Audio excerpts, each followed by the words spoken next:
मेरे दोस्त, अगर आप लोग भी किसी न किसी बैंक में अपना अकाउंट ओपन करवा रखे हैं, लेकिन कंडीशन यह है कि आपके पास सिर्फ एक ही अकाउंट है, यानी आपने सिंगल अकाउंट ओपन करवा रखा है, तो यह वीडियो स्पेशली आपके लिए है। क्योंकि देखिए, अब के समय में हर एक यूजर्स के पास कम से कम 3 अकाउंट तो होना चाहिए। अगर 3 अकाउंट नहीं है तो कम से कम 2 अकाउंट तो होना अनिवार्य है, वरना अगर आपके पास सिर्फ एक अकाउंट है तो आपका वो अकाउंट कभी भी फ्रीज किया जा सकता है, कभी भी ब्लॉक हो सकता है और बाद में आपको प्रॉब्लम आ जाएगी। देखिए, ऐसा मैं क्यों कर रहा हूं, किस वजह से कर रहा हूं, इस वीडियो में मैं आपको पूरे विस्तार से समझाने वाला हूं। तो अगर आप एक अकाउंट होल्डर हैं या फिर बैंक अकाउंट ओपन करवाने के लिए सोच रहे हैं, तो यह वीडियो स्पेशली आपके लिए है। कंप्लीट देखिएगा और हो सके तो शेयर भी कर दीजिएगा। तो चलिए शुरू करते हैं। दोस्त, अभी मैं आपको हाल ही में घटी एक घटना के बारे में, एक स्टोरी के बारे में बताता हूं, जो आज से कुछ महीने पहले घटी है। और इस स्टोरी के माध्यम से आप लोग अच्छी तरह से समझ पाएंगे कि आखिर में 2 बैंक अकाउंट रखना क्यों अनिवार्य है। अगर आपके पास 3 बैंक अकाउंट है तो और अच्छी बात है, लेकिन कम से कम 2 अकाउंट होना तो अनिवार्य है, वरना आपका जो बैंक अकाउंट है कब फ्रीज हो जाएगा, कब ब्लॉक कर दिया जाएगा और आपको तरह तरह की प्रॉब्लम फेस करनी पड़ जाएगी। देखिए, आप लोग यूपीआई तो इस्तेमाल करते होंगे। यूपीआई का मतलब फोन पे, गूगल पे, पेटीएम, भीम पे या फिर और भी जैसे मोबीक्विक एप्लीकेशन, मतलब काफी सारे यूपीआई एप्स आते हैं जिसका आप लोग आए दिन बहुत ज्यादा ऑनलाइन ट्रांजैक्शन करने के लिए, ऑनलाइन पेमेंट करने के लिए इस्तेमाल करते होंगे। लेकिन ये बात भी आपको ध्यान रखना है कि आप किसी भी यूपीआई ऐप को तभी इस्तेमाल कर पाते हैं जब आप उस यूपीआई ऐप में किसी न किसी बैंक अकाउंट को लिंक करते हैं। ठीक है, किसी भी यूपीआई ऐप में आप अपना बैंक अकाउंट लिंक करते हैं, तभी आप लोग कहीं पर ट्रांजैक्शन कर पाते हैं या पेमेंट कर पाते हैं। मैं सही बोल रहा हूं ना? आप लोग कमेंट करके जरूर बताइएगा। लेकिन दरअसल हुआ यूं है, मैं आपको क्लियर कर देता हूं। मोबीक्विक, जी हाँ, मोबीक्विक के बारे में आप लोग जरूर सुने होंगे। मोबीक्विक यूपीआई ऐप को आपने देखा भी होगा या फिर शायद आप लोग यूज भी कर रहे होंगे। वह यह है कि मोबीक्विक एप्लीकेशन में यानी यूपीआई ऐप में कुछ टेक्निकल फॉल्ट आ गया, टेक्निकल इशू आ गया। अब उसमें क्या होने लगा कि आज से कुछ महीने पहले की बात कर रहा हूं, अभी तो वो प्रॉब्लम शायद फिक्स हो गई होगी, लेकिन अब हो ये रहा था कि अगर कोई भी बंदा उस मोबीक्विक यूपीआई ऐप के थ्रू पेमेंट कर रहा था तो उनके वॉलेट में पैसे नहीं थे, मतलब मोबीक्विक वॉलेट में पैसे नहीं थे, तो भी मोबीक्विक के थ्रू पैसा ट्रांसफर हो रहा था, पेमेंट हो रहा था। और सबसे बड़ी बात, बिना यूपीआई पिन के भी पैसा ट्रांसफर हो रहा था। मतलब कुछ टेक्निकल ग्लिच आ गया, टेक्निकल प्रॉब्लम आ गया, जिस वजह से काफी सारे यूजर्स को ये प्रॉब्लम फेस करनी पड़ी। अब कुछ ऐसे स्कैमर्स थे, कुछ ऐसे फ्रॉडस्टर्स थे जिनको इस चीज के बारे में, टेक्निकल फॉल्ट के बारे में पता चल गया। अब बहुत सारे यूजर्स क्या किए, मतलब जो स्कैमर्स थे, फ्रॉडस्टर थे, वो क्या किए कि मोबीक्विक का इस्तेमाल करके काफी सारे यूजर्स के अकाउंट से पैसे निकाल लिए।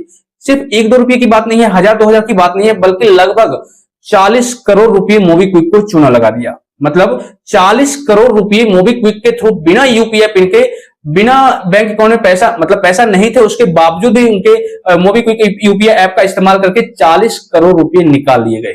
और वो पैसा एक अकाउंट में नहीं गया, बल्कि बहुत सारे यूजर्स के अकाउंट में वो पैसा ट्रांसफर कर दिया गया। लगभग 2500 अकाउंट होल्डर्स, ठीक है, इस चीज से परेशान हो गए। क्यों गए? क्योंकि जो रुपया क्रेडिट हुआ, मतलब जो रुपया चोरी करके निकाला गया उस अकाउंट से, एग्जाम्पल अगर मान लीजिए आप मोबीक्विक से स्कैम किए, ठीक है, तो मोबीक्विक से आपने जो 40,000 करोड़ या 40 करोड़ रुपए का स्कैम किया, फ्रॉड किया, तो वो अगर किसी एक अकाउंट में जाएगा तो उस सिचुएशन में पुलिस को तो तुरंत पता चल जाएगा कि इस पार्टिकुलर अकाउंट में गया है पैसा।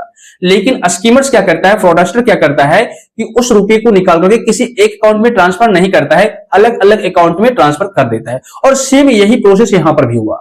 मतलब मोबीक्विक से तो 40,000 करोड़ या 40 करोड़ रुपए का स्कीम हो गया, ठीक है ना, लेकिन उस रुपए को एक अकाउंट में ट्रांसफर नहीं किया गया। मतलब जो नॉर्मल यूजर्स थे, ठीक है, जैसे हम जैसे आम इंसान या आप जैसे आम इंसान थे जिन्होंने अपना बैंक अकाउंट ओपन करवा रखा था, उन सारे पर्सन के अकाउंट में थोड़े थोड़े करके 100, 200, 500, 1000, 5000 करके पैसा ट्रांसफर कर दिया गया। अब ऐसे में जब तक मोबीक्विक को ये पता चलता कि हमारे प्लेटफॉर्म पर कोई ना कोई प्रॉब्लम है, कोई ना कोई बग है या टेक्निकल इशू है, तब तक 40 करोड़ रुपए का चूना लग चुका था मोबीक्विक को।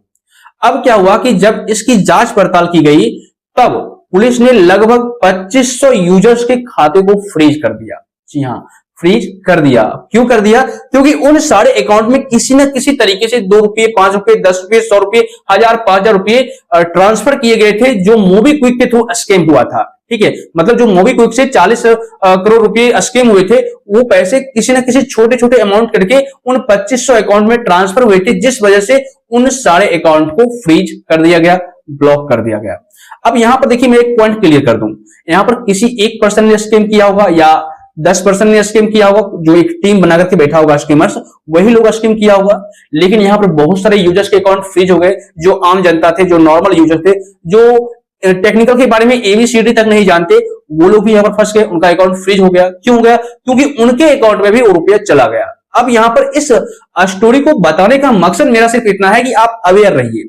अवेयर रहने का मतलब यह है कि आप कभी भी एक अकाउंट के भरोसे मत रहिए, और अगर रहते भी है तो यहां पर भी आपको सतर्क रहना है। लेकिन मैं आपको क्लियर कर दूं, अगर आपके पास 3 बैंक अकाउंट है तो अच्छी बात है, लेकिन तीनों बैंक अकाउंट को आप यूपीआई ऐप से लिंक करके मत रखिए। किस तरीके से आप अपने बैंक अकाउंट को मैनेज कीजिएगा, मैं आपको थोड़ा डिटेल में समझा देता हूं।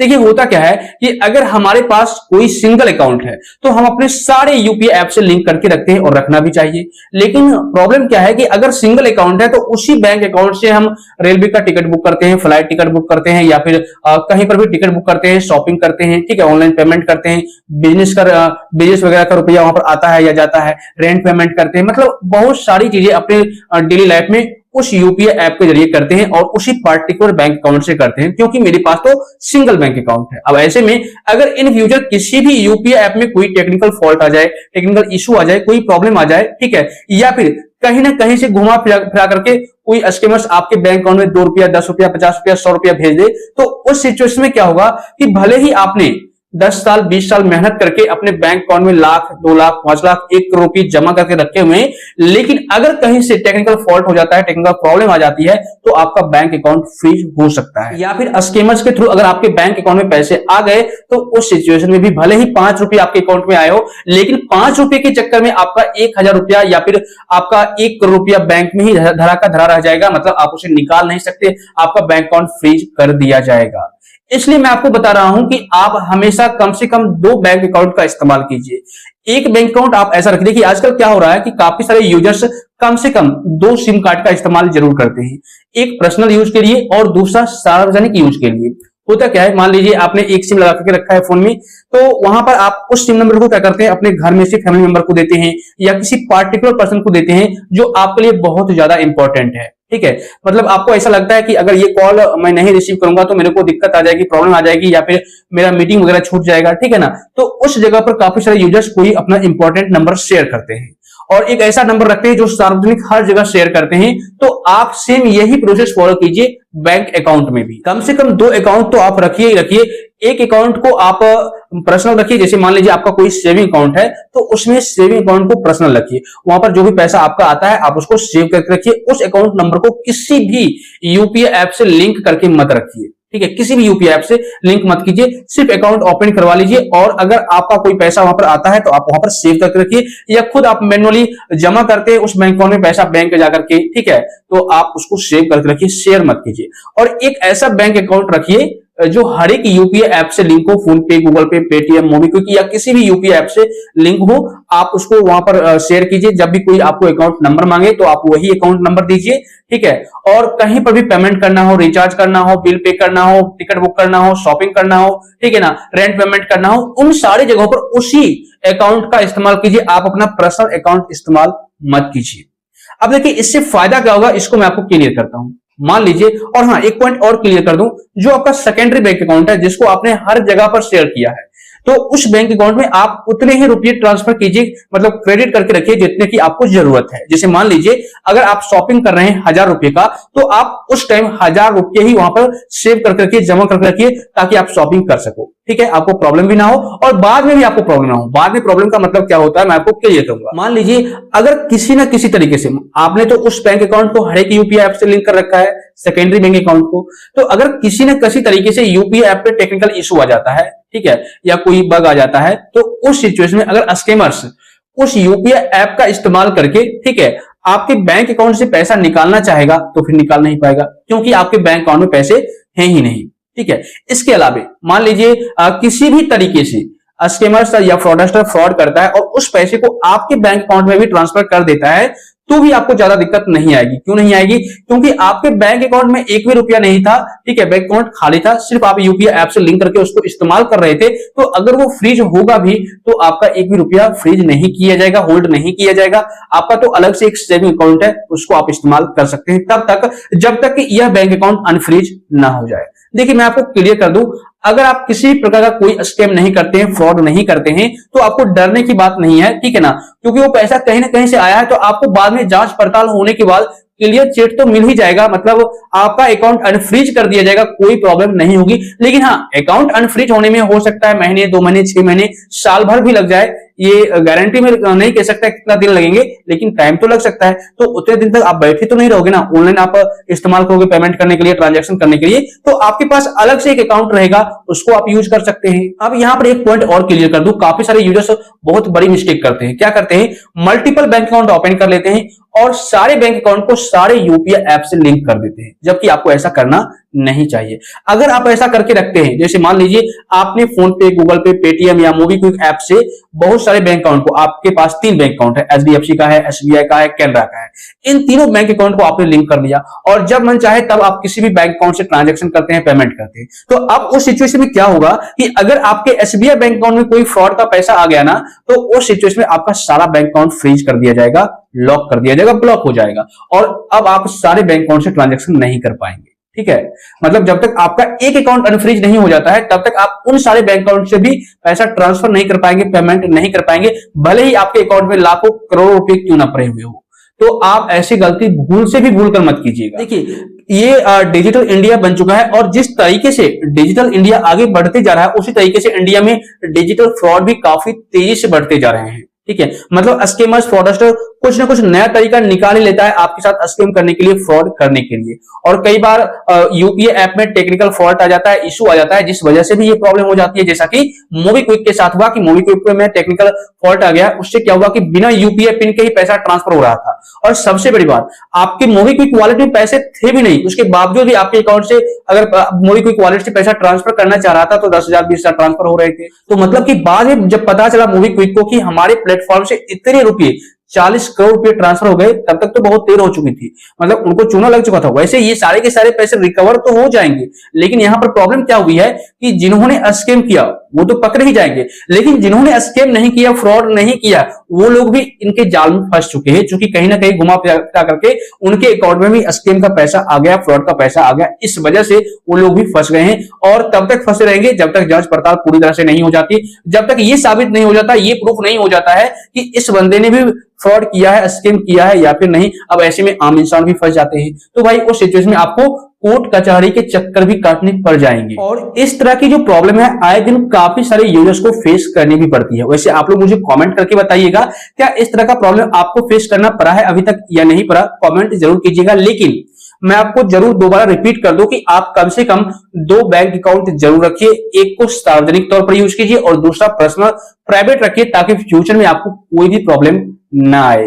तो इस वीडियो को बनाने का मकसद मेरा सिर्फ इतना था कि आप 2 से 3 बैंक अकाउंट हमेशा रखा कीजिए, ताकि फ्यूचर में अगर कोई टेक्निकल फॉल्ट किसी भी यूपीआई ऐप में आता है या स्कैम हो जाता है, फ्रॉड हो जाता है और आपके बैंक अकाउंट में पैसे आ जाते हैं, तो उस सिचुएशन में आपको प्रॉब्लम फेस करना ना पड़े। देखिए प्रॉब्लम तो आपका बाद में सॉल्व हो जाएगा, आपका अकाउंट अनफ्रीज हो जाएगा क्योंकि आपने फ्रॉड नहीं किया, स्कैम नहीं किया है। लेकिन जब तक जांच पड़ताल चल रहा है, हो सकता है जांच पड़ताल में 1 महीने, 2 महीने, 6 महीने, साल भर भी लग जाए, या फिर आपको वहां पर ये प्रूफ भी देना पड़ सकता है। एक पॉइंट और क्लियर कर दो, अगर मान लीजिए आप किसी एक ही बैंक अकाउंट को यूपीआई ऐप से लिंक करके हर जगह ट्रांजैक्शन करते हैं, तो अगर आप किसी भी प्रॉब्लम में फंस भी जाते हैं और वहां से आपको प्रूफ भी मांगा जाता है कि आप मेरे को ट्रांजैक्शन दिखाइए, तो आप बेफिक्र होकर के ट्रांजैक्शन दिखा सकते हैं और आपको याद भी रहेगा कि मैंने इस बैंक अकाउंट से इतने रुपए का कल के डेट में ट्रांजैक्शन किया था और आज के डेट में मैंने नहीं किया, तो आज के डेट में इतने रुपए का ट्रांजैक्शन हुआ है, मेरे अकाउंट में क्रेडिट हुआ है। तो आप उनको transaction history as a proof दिखा सकते हैं, आपको याद रहेगा। लेकिन मल्टीपल बैंक अकाउंट रहेगा तो ऐसे में आपको भी मैनेज करने में प्रॉब्लम आ जाएगी। कभी इस बैंक अकाउंट में, कभी उस बैंक अकाउंट में, कभी उस बैंक अकाउंट में पैसे लेते हैं या ट्रांसफर करते हैं, तो उस सिचुएशन में आपको पता भी नहीं चलेगा कि किस बैंक अकाउंट में किस तरह का कितना का ट्रांजेक्शन किस डेट को हुआ था। तो प्रॉब्लम उस टाइम आपको भी आ सकती है। तो सिंगल बैंक अकाउंट रखेंगे तो एज ए प्रूफ आप दिखा सकते हैं कि इतने रुपए का ट्रांजेक्शन मेरे अकाउंट में इस डेट को हुआ था, जबकि मैं इस पर्सन को पहचानता भी नहीं हूं और ये पैसा ऑटोमेटिक मेरे को आया है, मैं जानता नहीं हूं और मैंने इनको बोला भी नहीं था भेजने के लिए, इस डेट को इतने रुपए का ट्रांजेक्शन हुआ है।